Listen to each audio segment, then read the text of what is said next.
So the game plan, because the day of the test is rapidly approaching, is rapidly approaching, with the snowpocalypse, with the couple testing days that really took 2 days from us. Was that last week or the week before? I don't remember. And then me being gone the last 2 days. Hopefully you were doing what I asked you to do. We're going to have to kind of rush through the end here. I'm going to focus more on electromagnetic induction. And then we're going to talk about inductor circuits, but not spend too much time on that because electromagnetic induction, the overall topic, is more important as far as the exam goes. And I'm hoping to have at least a week to do some review stuff. Mock exam, I'm really not sure how it's going to go. Our mock exam is just going to be the mechanics exam because we haven't done mechanics in quite a while. I will have review material for electromagnetism, but our mock exam will just be mechanics.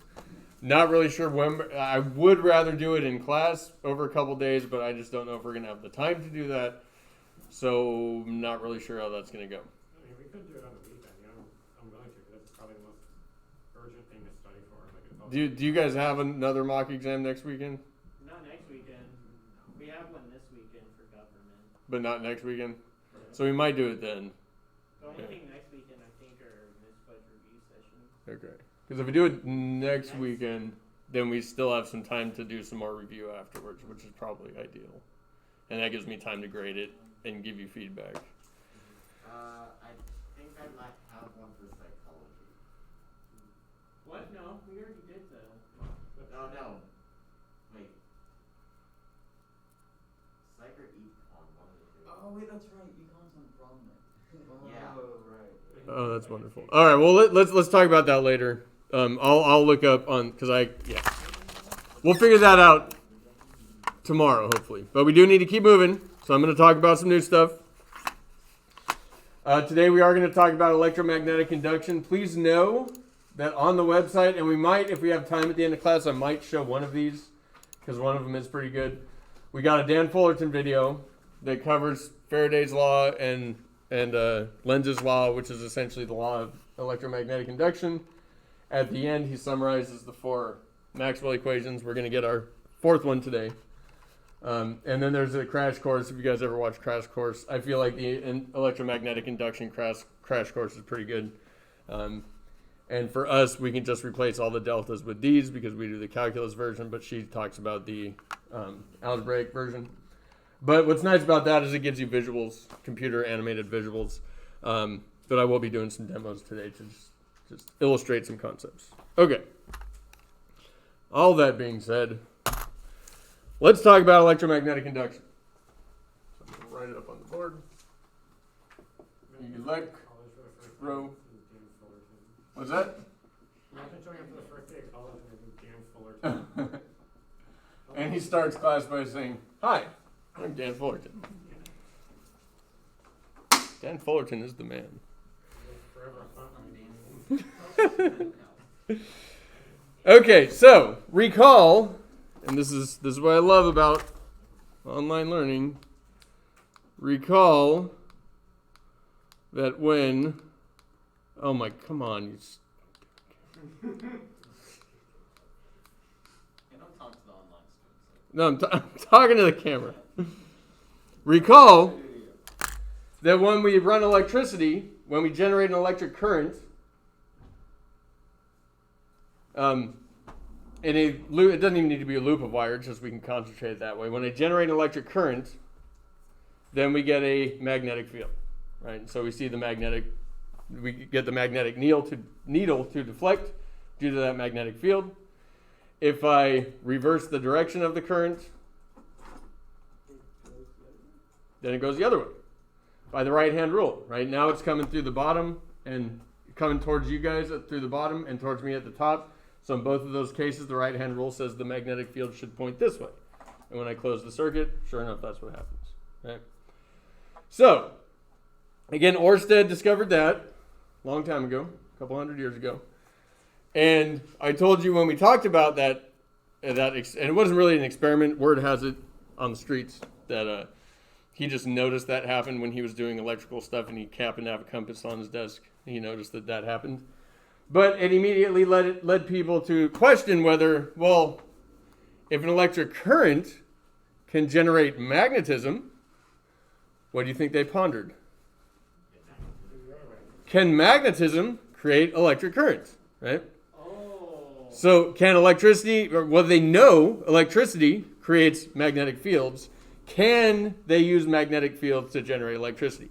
Because at this point, in early experiments after what's his name? Benjamin Franklin? That guy? When Benjamin Franklin was doing his experiments, like the only electricity they could produce was from static sources. So they'd have, their lab techs come in and just ride stationary bikes that would just create the friction that they would be able to store up the static electricity to do their experiments with. But I think it was it might even be the year 1800, Alessandro Volta came up with the first electrochemical cell using zinc, copper, and a salt solution. Breaking Bad has a wonderful scene, by the way, where they actually have to create their own batteries. I won't spoil it. But they create their own battery because their RV battery died, so they had to make a battery. And so he used a saline solution and two different types of metals. And so in the early 1800s, essentially the first battery was created. And so they had the first source of constant current. And so the experimentation really took off. The level of experimentation took off in the early 1800s. And so a couple decades later, Faraday, who you might have heard of, Michael Faraday, very influential scientist. The law named after him, by the way, the mathematics, the rigorous mathematics weren't actually worked out by Faraday, at least from what I know. They were worked out by later scientists, but it's named after him because he's the one that first noticed these things and tried to provide some kind of formal theoretical framework for it. Whose phone is that? Elliot, is that your phone? You think one day we're gonna have lots of stuff named after like Sean Carroll and I'm not. Maybe. quantum stuff. I know there's like Hawking radiation. There's Hawking radiation. By the way, the Science Asylum just did a great video on Hawking radiation. Is there any like? Because the most common explanation for Hawking radiation is pretty bad. It's where they talk about virtual particles and like. Do you know what I'm talking about? The virtual particle explanation for Hawking radiation. It's not very good. It has more to do with some real really complicated stuff. Science Asylum just put out a pretty good video on it. And PBS Spacetime has some great videos on it, but it's hard to follow. It's really difficult, and that's why. Anything named like after Einstein? Like Hawking radiation? Einstein-Rosen bridge. Einstein. Oh yeah, Einstein-Rosen bridge. It's a fancy word for wormhole. Yeah, it's a wormhole. Oh. It's a tunnel through space-time. Anyway, stop getting me on tangents, Gianni. Jeez. Okay, so now Faraday's experiment that he set this up. He set up essentially. He had a voltage source. Oh, sorry, that's not voltage source. That would be a voltmeter if I put a V in there. He had a voltage source using electrochemical cells. And you ran an electric current through, and remember, things get magnified when we have coils of wire, right? When we have solenoids. So he ran current through this guy. And then he set up another coil right next to it. And put a voltmeter on that. And what I'm going to use for my voltmeters, they're called galvanometers. It's essentially an electric current detector. It's not calibrated to tell you how many amps. It's really just to tell you the relative strength of the electric current, and they're very sensitive. So a little tiny bit of current makes this needle spike, like really high. I'll show you that in a second. Of course, I forgot to put... Kind of like all those space ghost shows. Yeah. Wait, those are fake?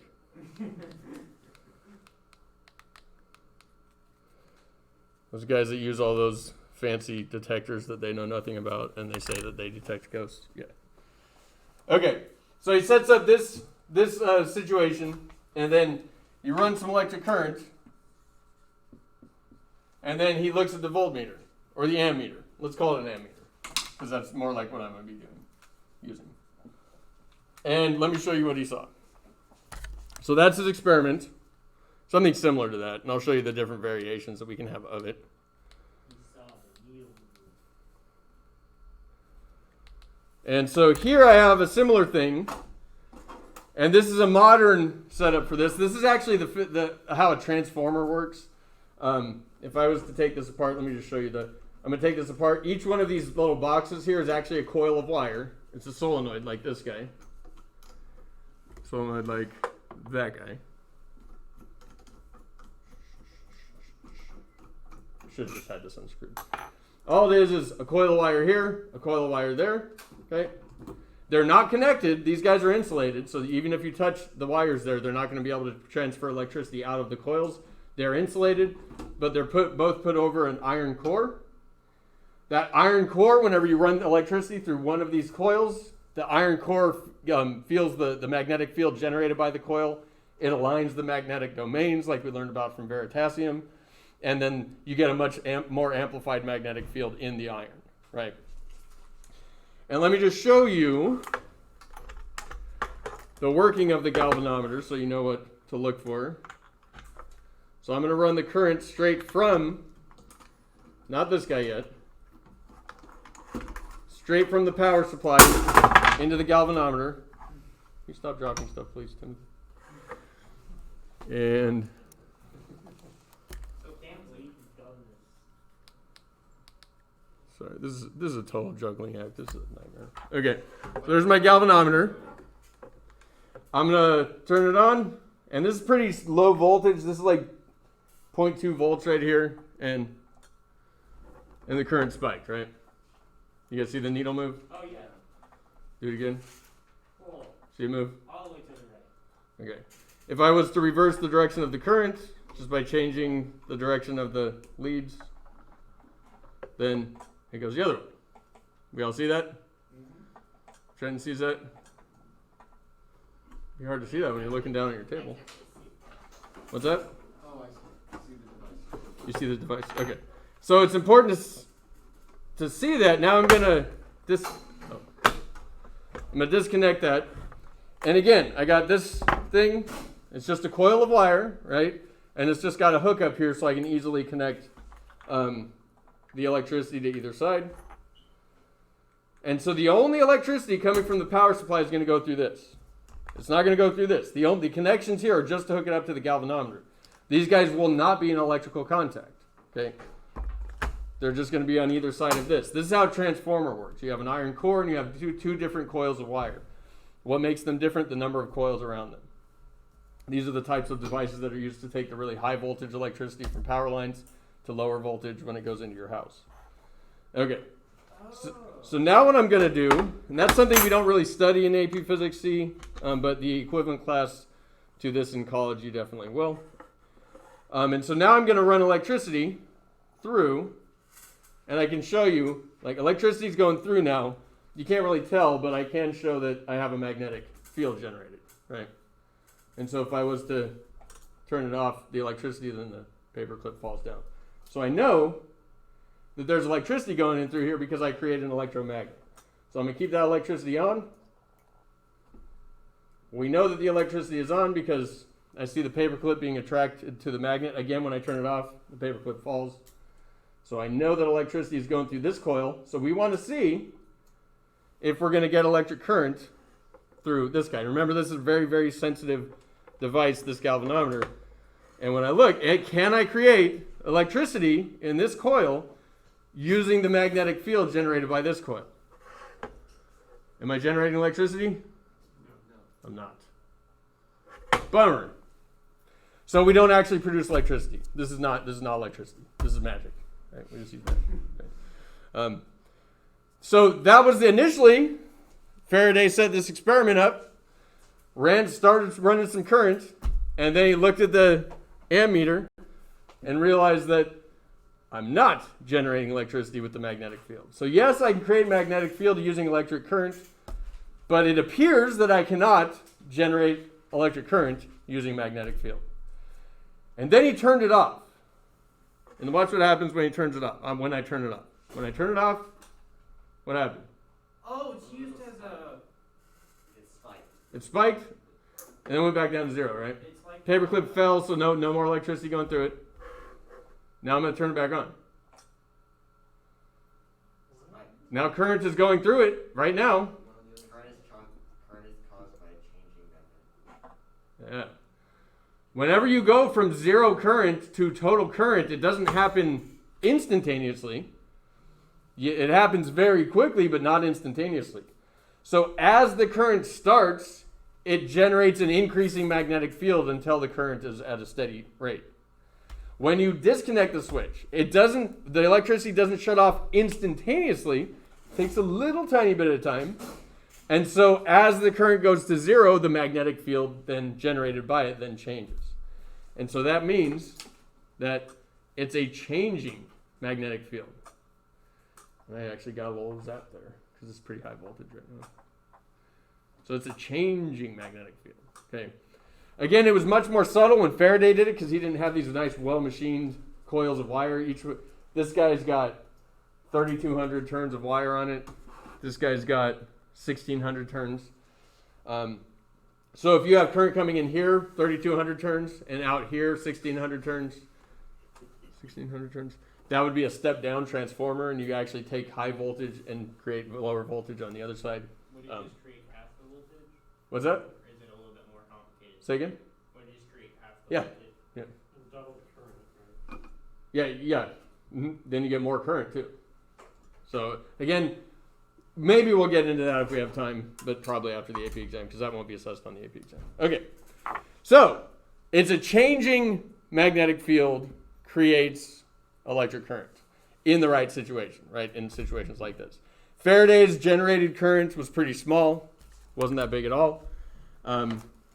Another experiment that he did, he took, well, let me disconnect everything so I don't.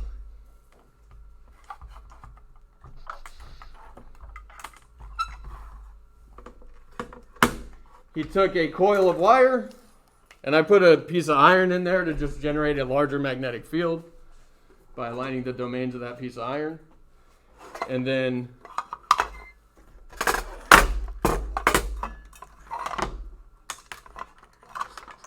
sorry. Okay. This goes out. So again, this is the only one that I'm going to run electric current through. Too many wires.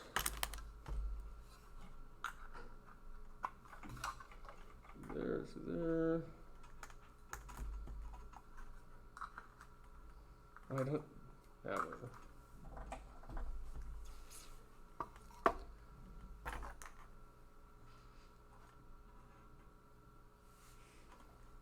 Hold up. What am I doing here? I don't know who. Tell me. Is that a switch? There. Okay. All right. Now again, we'll be able to see. We won't be able to see, but we'll be able to detect the presence of electric current because we'll get a magnetic force. Right. It's turned on. Magnetic force. Turned off. No magnetic force. So we see that. This is going to be more subtle. It doesn't create as large of an effect. But the same type of deal. This guy here is, again, no current running through it. And just so you know, these cores are not connected to the wires at all. They're insulated. There's PVC. These wires are wrapped around PVC. So even though these magnets, they don't even need to touch each other. They can just be close. This guy, when I run current through it, initially it's going to go from zero current to some maximum value, creating an increasing magnetic field for a short time. Then the current will be steady, and the magnetic field will be steady. This one is going to sense that magnetic field, and the core in it is going to increase the strength of the magnetic field. So as the current starts in this, the magnetic field in this guy, inside this coil of wire, is going to increase, and then become steady also, right? And so we should expect the same kind of effect if we look at our galvanometer, and sure enough, that's what we see, right? The circuit is closed right now, no current. Open the current, and it spikes, right? It's really quick. Yeah. And that's because the current reaches a steady state very quickly. So this is another reason, one of many, that Tesla was more influential than Edison when it came to actually producing electrical power in a useful way. Because what kind of current did Tesla want? Alternating. Alternating current. The only way to alternating current continuously reverses the direction of the electric current, which continuously redirects the magnetic field, which can then be used to continuously produce an electric current and an alternating electric current in another coil of wire. So AC current, if we read an AC, like if that was an AC current right there, would it constantly go back and forth? Yep. Okay. So this is used to detect electric current and the direction of it, right? So if it spikes one way when I do this, and then it spikes another way when I do that, well, it's telling you that the current's reversing direction. Okay. Is that how they detected alternating current? No, you have to produce alternating current in clever ways. Because when the most basic way of generating electric current, you'd create direct current, a battery direct current. To generate alternating current, you have to have your generating equipment set up in a specific way so that it's alternating as it's being generated. How would you generate direct current though? It seems like that would be more difficult. How to generate? Well, you can't generate alternating current unless you can first create direct current. But like if you have like you're spinning a motor to create current. Like you can, Oh, I see what you're saying. Direct current usually comes from like batteries. But you're right. You spin a magnet inside of a big coil of wire, and because its orientation is constantly flipping through a 360 degrees, then yeah, it naturally produces alternating current. That's a good point. Good point. Is that normally how we produce alternating current? Yeah. Through spinning? Yeah, and we'll show that as well. I'm going to show you one more little demonstration here. Spinning electricity. So here I just have now no power source is going to be involved. Just the galvanometer and a solenoid, and I'm gonna get a magnet, and I'm just gonna insert the magnet. I'm gonna put it down here though because this is made of magnetic iron. Okay, and so when I insert the magnet, nothing happened.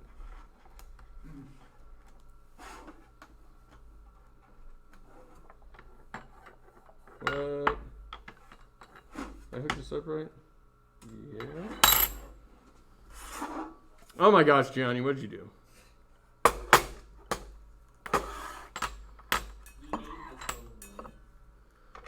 Gianni, what did I tell you about eating solenoids?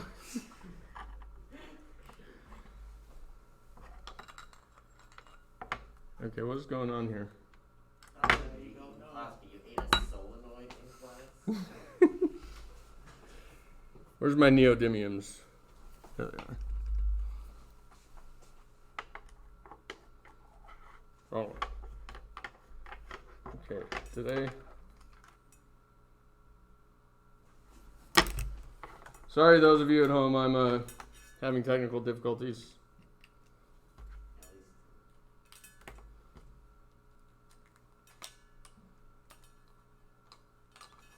Okay, the wires maybe?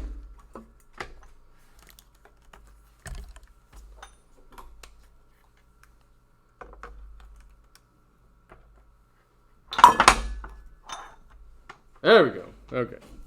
That black wire is no good. Yes.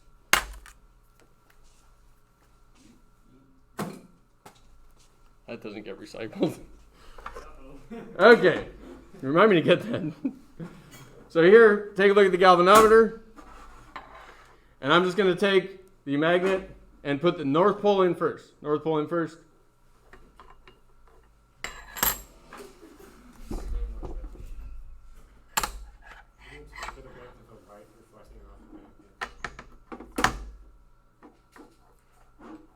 What's going on?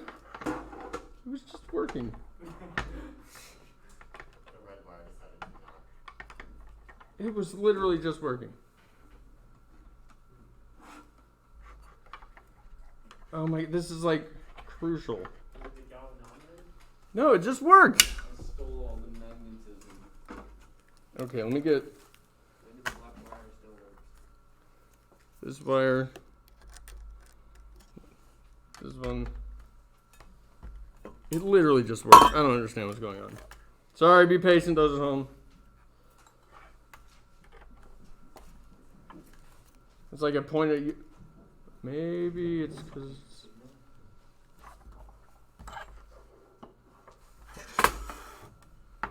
There we go. Okay. I saw it move. Ay, ay, ay. Okay, so here's a solenoid. Can you see that, Timothy? All right. North pole in. North pole out. Other direction. South pole in. South pole out. So changing magnetic field, right? What happens if you put it all the way through? If I put it all the way through, let's watch. So north in. Reverse the direction, right? South pole in first. It reverses direction, like literally exactly when it's halfway in, right?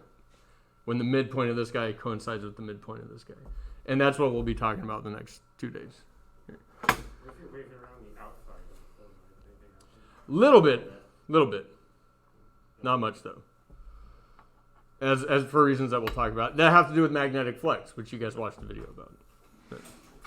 Now notice this is just a normal bar magnet. I get that effect. Notice if I go very slow, it doesn't spike up that high. If I go real fast, it spikes high. Yeah, if you put it in slow, it's like continuously. If I use stronger magnets, like I'm moving in slow now, and it's much larger effect than when I had weaker magnets, right? So the stronger the magnet, the more electric current gets produced. The faster you slide the magnet in or slide it out, the faster electric current gets produced. How do you make a stronger magnet that's small? Like, what do they do? Oh, it depends on the materials. That's neodymium, rare earth magnets. They're expensive. Yeah. I mean, relatively, yeah. It's interesting. Most people don't know that the first commercially available, like, useful magnets that you could purchase, that wasn't until, like, the 1940s. So it wasn't that long ago, less than 100 years ago. Now, what this does, it actually, it's just like, it's literally this. Did I show you guys that before? This thing. It's got 2 magnets on the outside. I'll set it on the counter over here. I don't want to pass it around because COVID. But it's some coils of wire, a couple magnets, and when you turn the handle, the crank on this thing, it just spins the coil of wire that's within the magnets. So you can either spin a magnet within a coil of wire, or you can spin a coil of wire within a magnet, a couple magnets, and you can generate electric current. So that's what this does. This is literally what's inside this little hand crank generator over here, so you can come take a look at that whenever you feel like it. So it's like an engineered alternating current Yeah. circle. And notice it looks just like an electric motor. We talked about electric motors. That thing looks exactly like an electric motor on the inside. Oh, yeah. Can you make a hollow magnet? Probably. Okay, so anyway, check out the galvanometer. Whenever I rotate the crank here, I generate electricity, right? Yeah, you're barely even turning it. And so this is spinning the coils of wire, which are oriented perpendicular to the orientation of the magnets. It's spinning the coils of wire within a magnetic field. Now, if you're talking power generation on an industrial scale, that's not very feasible because you need giant coils of wire, and then you need very large magnets. But it's usually easier to spin large magnets within coils of wire, right, than it is to spin huge coils of wire around a magnet. Would this be used like for a fan or something? If you wired it correctly, yeah, it could be a motor. Yeah. In fact, as we'll talk about, generators and motors literally, at least at a basic level, the same exact thing. One takes mechanical energy, converts it to electric. One takes electrical energy, converts it to mechanical. Okay. And then I can light some light bulbs. So this is how This is how energy is generated. You get a bunch of people, and you pay them not very much money because it doesn't take much talent, and you just stick them in a room, and you hand them one of these, and they just go like this. And that's how we get electricity. The magnet and wire are there, but nothing happens unless you actually do some work to get some motion together. Right? And so as you're spinning it, you're getting a changing magnetic field in relation to the coils of wire. Right? The magnetic field is constant in here, but the orientation of the coils of wire changes. And as you learned about by watching the video, you know that what dictates what dictates what's going on, what we're talking about today, is the magnetic flux, right? Which is defined as the amount of magnetic field lines going through an open surface. All right. Yeah. Would there be a way to like repel magnets against each other so that it like spins like some thing? No, a lot of motors do that. Like, and it just relies on the magnets themselves. That would be perpetual motion, right? You have to have some work being done. Because they're not changing the magnetic field. What's that? Because the magnetic field is not changing. No, you can get it to go for a while, because if you just kickstart it with some kinetic energy, then you can have a rotating system where that would happen. But magnetism, even though sometimes it feels like, this magnets, especially neodymium magnets, are good for years, eventually the magnetism goes away, especially the more you do with them. Because when magnets do work, magnets can't do work on charges, right? Because they just create circular motion, so they don't do work on charges. But if you use a magnet to pick something up, it's doing work.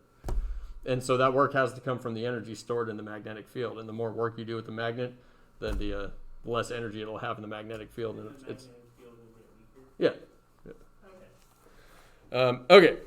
And so if you had a magnetic setup with no input of work, usually in the form of an electric current, then you might be able to get some motion for a time. But if it was to keep going perpetually, that'd be perpetual motion. And we don't study thermodynamics in this class, unfortunately, but that would fly in the face of the second law of thermodynamics, which Einstein claimed is the one he's most sure will never get supplanted by any other idea in the future.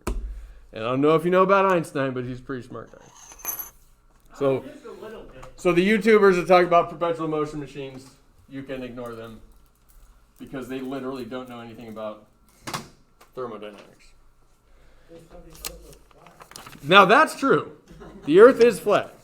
Okay. The water that falls off, it floats right back up. Well, no, And that's why we get rain. Well, no, Antarctica is like the wall around the edge. Yeah. Oh, right. Dude, everyone knows that. Come on. My bad. Okay. Let's say this is a loop of wire, a square loop of wire, and I'm going to take a magnet. And this doesn't explain why we're seeing. To truly understand why electromagnetic induction happens requires knowledge of relativity. So we're going to talk about what we observe happening and how to make sense of it in relation to things that we do know about. So we know that the magnetic field lines point away from north. Okay. And so what happens is that as this magnet gets pushed in, this loop of wire feels an increasing magnetic flux, right? Y'all with me on that? Magnetic flux, which again, as you learned from Mr. Fullerton, is the integral of B dot dA. Literally the same as electric flux, only with magnetism instead. And with magnetic fields, we're more interested in magnetic fields penetrating open surfaces, whereas with electric fields, we're concerned with electric fields emanating from or entering a closed surface. Right? That's the big difference between what we're talking about here. Magnetic flux is the integral over an open surface, such as the area bounded by this wire. Okay. And so as I lower this magnet, the loop of wire senses an increasing magnetic flux. Can we all handle that? As I lower this guy, the magnetic field that is going through that open surface is increasing. Its strength is increasing. Okay. And the way we make sense of this, the way the initial guys made sense of it, that Einstein again later explained, it actually requires relativity to explain why this happens. But what they realized is that when they lower this thing, an electric current is induced. We've already showed this several different times today. An electric current is induced within this wire, and the induced electric current happens in order to create a magnetic field that opposes the change. Okay? So, and you think nature abhors change, right? Nature wants to keep things static. It doesn't want anything to happen, right? And so when you, again, the full explanation has to do with relativity, and then the fact that we just need to accept that electric charge exists. Why? Not really sure. Just, you have to accept it. So what happens, though, is that as the magnetic field increases, you will get an induced magnetic field. So I'm going to call this B. You get an induced magnetic field that fights the change. So since the magnetic field points down and it is increasing in strength, I will get an induced magnetic field within the open surface that is fighting that increase in magnetic field. And that's what dictates what direction current is going to happen in the wire.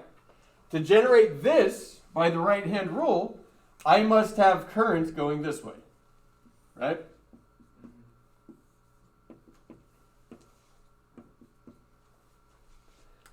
And so that's why when you put the magnet in and take the magnet out, you get current in opposite directions. How do I know that the current has to go this way? Well, the right-hand rule, right?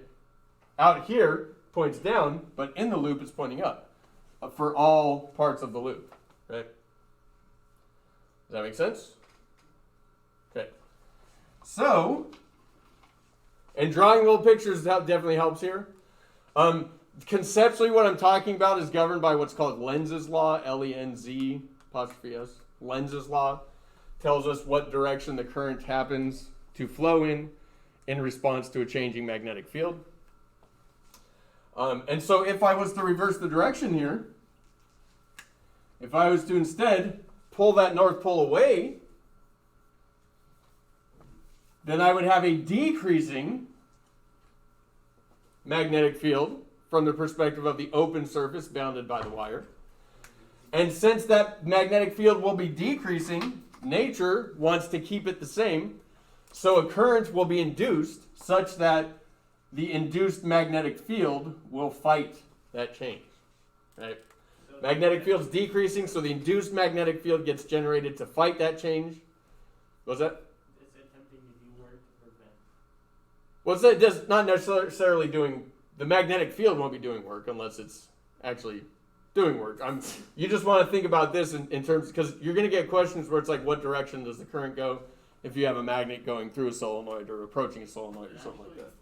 Would be the opposite of doing work if he's sort of equalizing based on the Yeah, kind of. I would have to think about these questions a little more before I could answer them well, and I just don't really have time for that. And I'll just say, it's beyond the scope of this class.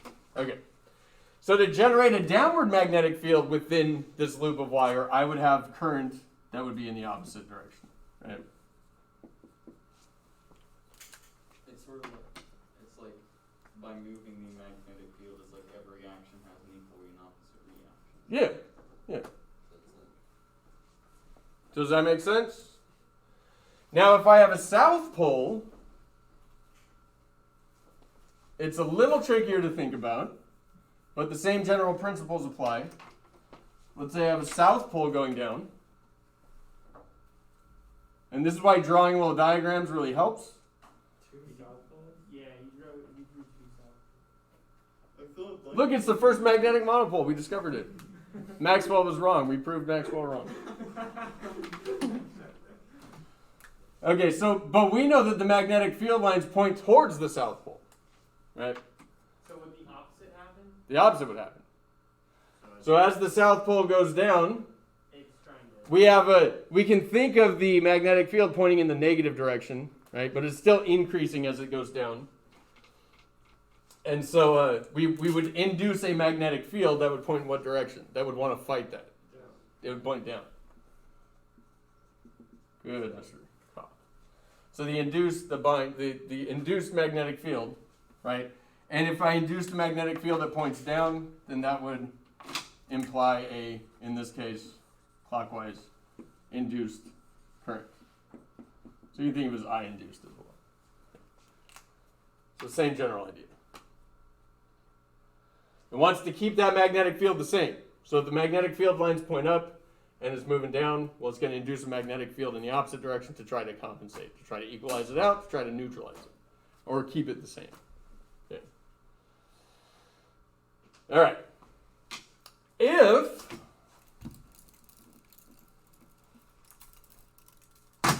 and this is going to be a quick if,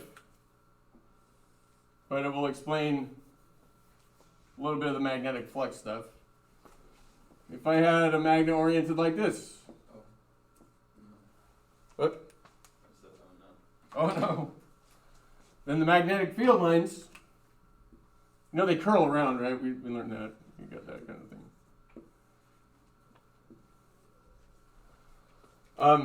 The thing is that from the same distance, moving at the same speed, I'll actually get less magnetic flux through the loop, through the surface, right? Because the density of field lines is going to be concentrated the greatest whenever it's oriented towards or perpendicular to the plane of the loop. And that's why magnetic flux is due to not only magnetic field strength, not only the area of the surface that is bounded by the wire or the invisible that's bounded by whatever, but also the cosine of the angle between them, right? So when they're perpendicular, when they're parallel, you get maximum. When they're perpendicular, you get zero. Right? Make sense? Wait, wouldn't it be if it was like north-south like this and wouldn't that be correct? Yes. No, when they're parallel. We're talking dA here. Oh. dA would be a vector that was pointing that way. Parallel. So that's cosine. Right? Cross product is sine. Dot product is cosine. So if it was a cross product for some reason, Which it wouldn't be, but yeah, it would be the opposite. yeah. Yeah, I thought you were talking about the magnet being parallel to the plane. Yeah. Okay, I got you. Okay.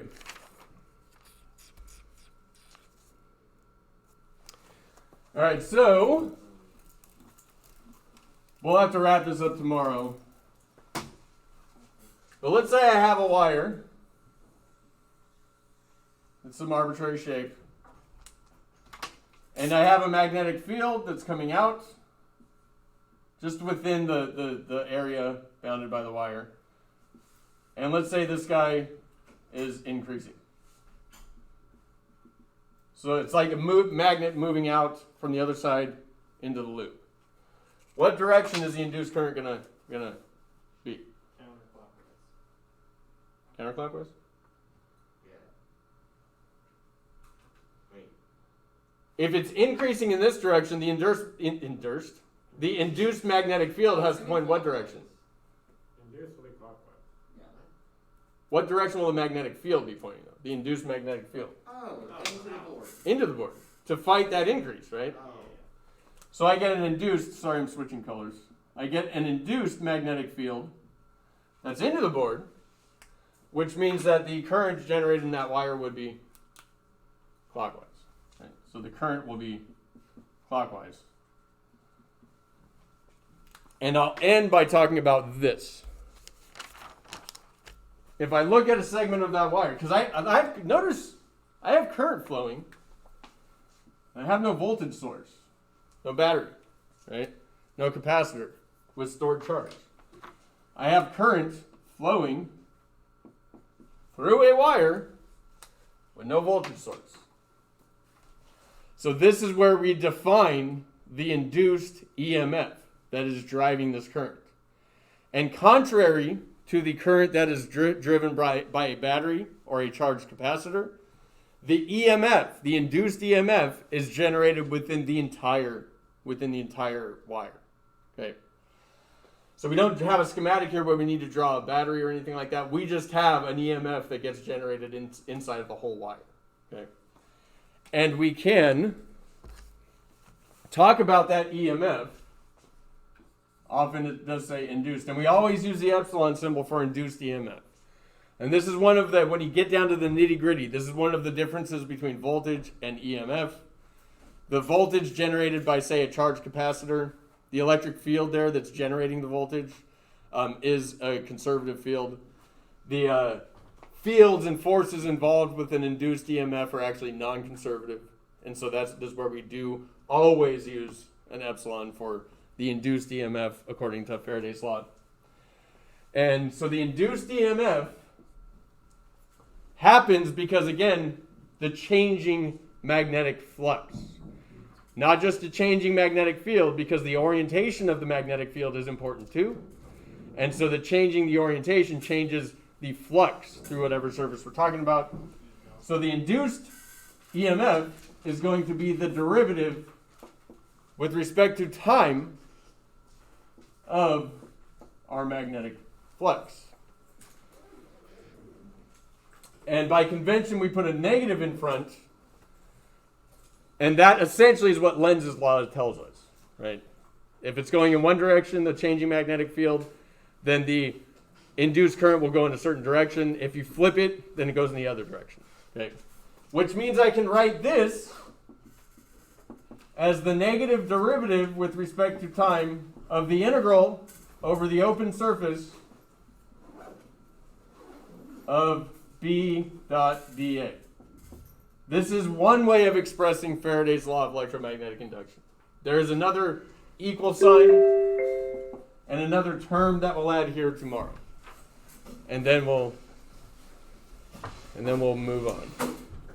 Have a good day. Take it easy. Stay out of trouble. Don't do anything I would do. Hit like and subscribe, Caesar.